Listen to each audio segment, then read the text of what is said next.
Canada just held its federal elections, and now a new prime minister and a new government is in place. What does this mean for Canadian immigration? In this video, I'm going to make 10 very important observations and predictions about the impact of elections on Canadian immigration. But before we get started, my name is Parashar. I'm a licensed Canadian immigration consultant. My contact information is on this video and in the description.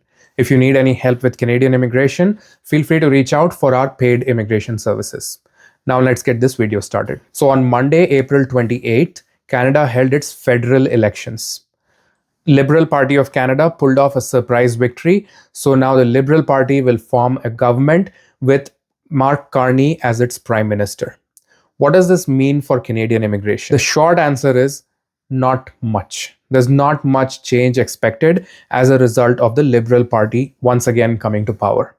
Now, a lot of people thought that if the Liberals come to power, then immigration will go back up again. Things will go back to the way they were a couple of years ago. But that is not going to happen. The Liberal Party is going to more or less continue the immigration levels and immigration policies of the Trudeau government.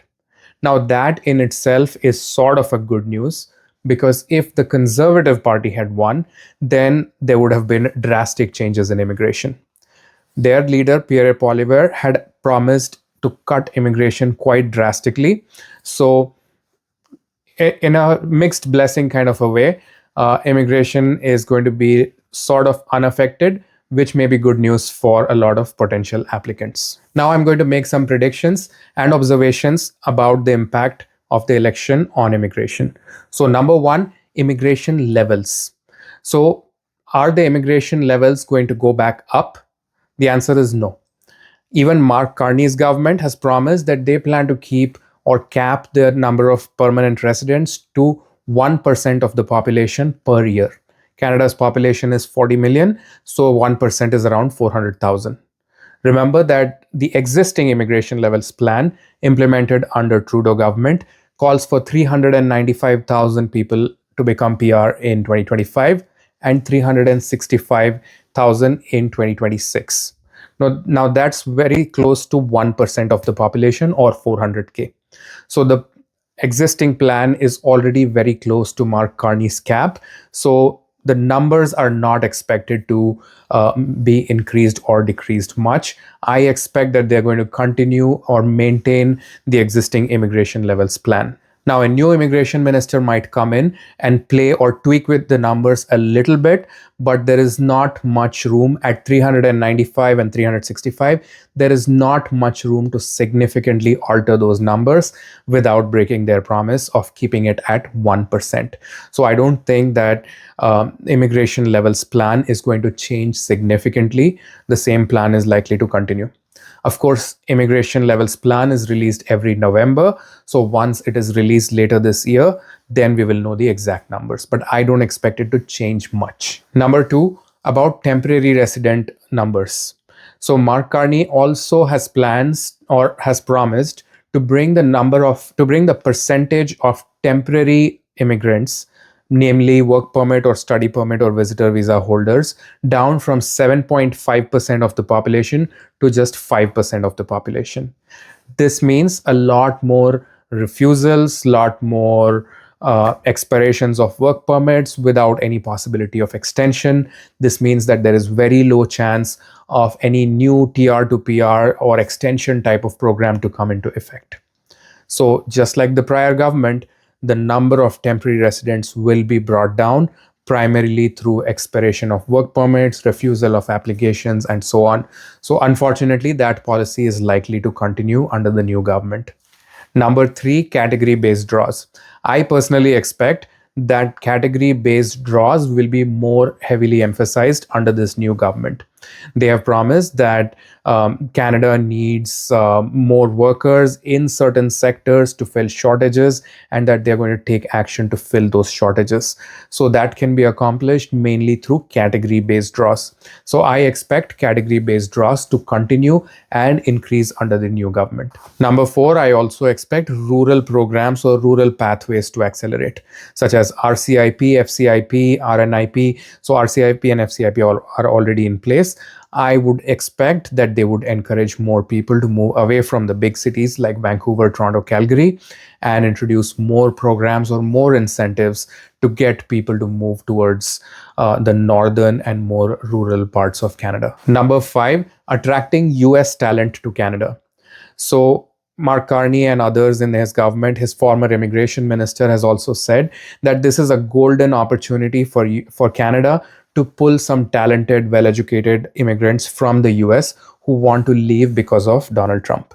So I expect that some kind of incentives, some kind of programs might be introduced to pull US skilled workers to Canada. Now, this could be similar to the kind of H-1B open work permit program that was introduced by Sean Fraser. That program was largely a failure. So, and I don't support this policy at all. I believe that workers who are in Canada should be given extensions and permanent residence rather than bringing net new people from outside the country. But we'll wait and watch. Some provinces like British Columbia have already started attracting doctors trained in the US. So they have special programs and pathways for US physicians. Maybe the federal government might start something, or individual provinces might also start something like that. Number 6, tying immigration to housing. So the number one opposition to immigration in Canada is because of the shortage of housing and healthcare. So Carney has promised that he's going to tie immigration to the housing level in a community. So if a city does not have enough housing, then they are not allowed, or they will not be given incentives or quotas to bring more immigrants into that city, because it will worsen the housing crisis. So in some way, shape or form, the amount of housing in an area will be tied to the amount of people that are allowed to settle into that area. How the government will do this, we don't know that yet, but some kind of housing to immigration formula will be brought in soon, I believe so.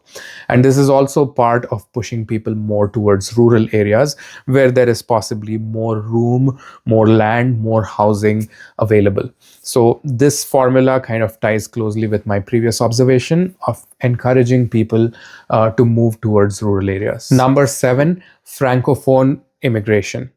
So just like the prior government, Carney's government has also promised to increase the francophone immigration to Canada, which means more francophone category-based draws, which means bigger draws, lower cutoff scores, and more programs like FCIP and other incentives for bringing French-speaking immigrants to Canada to settle outside of Quebec. So according to the previous government's immigration plan, until 2027, they wanted to reserve 10% of immigration quota for francophone immigration. Carney wants the quota to be increased to 12% of all immigrants up to 2029. So he is promising to be even more aggressive about francophone. So if you speak French, or if you are planning to learn French, the next few years are a golden opportunity for you to get Canadian PR. I highly encourage everybody to start developing their French skills and avail this opportunity. Personally, by the way, I don't agree with this policy. I think it is unfair to the people who are already in Canada, but we cannot change immigration policies. We can only control our strategies in response to the policies. Number 8, PNP quotas. So PNPs have been reduced by 50% under previous immigration minister Mark Miller. Now all the provinces are hoping and highly expecting that the next immigration minister will come. They will negotiate with that person and have their quotas increased again, because the provinces are very stressed, because they are not able to get enough numbers of highly skilled people into their communities. Ontario has outright paused all their streams. There has not been a single draw in almost 7 or 8 months. BCPNP has declared only 1,100 spots are remaining. So all of these provinces are hoping, praying, and expecting to increase their quotas under the next government, under the next immigration minister. And I'm quite confident that whoever comes in will at least partially restore PNP quotas for provinces.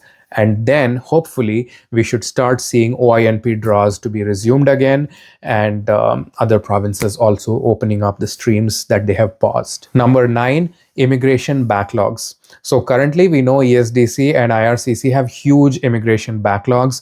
Applications, particularly LMIAs, are taking months, almost a year to process. So Carney has promised that they will introduce more streamlined processes, more technology, more digital tools to clear out the backlogs. So I expect that there will be some improvement in backlogs. There will be some processing speed increases. However, we cannot trust this promise totally, because a lot of governments have promised such things before, and there have been no changes in this. In fact, it has gotten worse.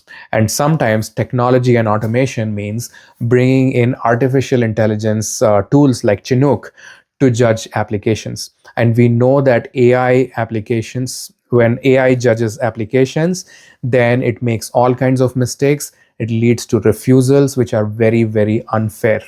So yes, backlogs might reduce, processing might improve, but I am not very happy or not very hopeful about what comes out of this promise. And finally, number 10, asylum and refugee processes. Now, everybody is upset about asylum and refugee policies being used as a loophole by people who genuinely don't have too much very trustworthy applications or genuine applications. So that has become a bottleneck in our immigration, and it has reached a crisis point. So Carney has promised more streamlined applications, more streamlined processes to only give PR to genuine refugees and asylum seekers and prevent the abuse of the system. That is actually good news. It improves our system, so everybody should be happy about that. So that's it. Those are my 10 observations and predictions about the impact of federal elections on Canadian immigration. On this channel, we will continue to bring any breaking news, analysis, and updates. So make sure you like, share, and subscribe to this channel. Once again, my name is Madhur Parashar. I'm a licensed Canadian immigration consultant. My contact information is on this video and in the description. If you need help with Canadian immigration, feel free to reach out for our paid immigration services.